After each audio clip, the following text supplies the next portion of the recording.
Преодоление препятствий и борьба с природной стихией. На туристско-спортивной базе «Лыжная» в Сыктывкаре состоялось первенство столицы по спортивному туризму. В соревнованиях приняли участие 186 человек. Возраст участников от 8 лет.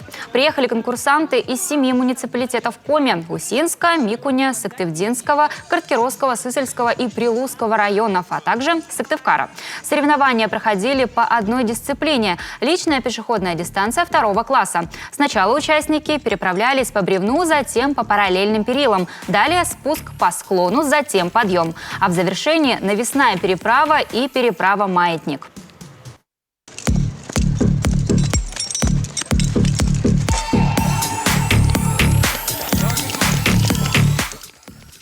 Первыми в своей возрастной категории стали участники из Сысольского района, Сыктывкара и Микуня. Все конкурсанты намерены тренироваться и дальше, чтобы в следующий раз справиться с полосой препятствий еще лучше.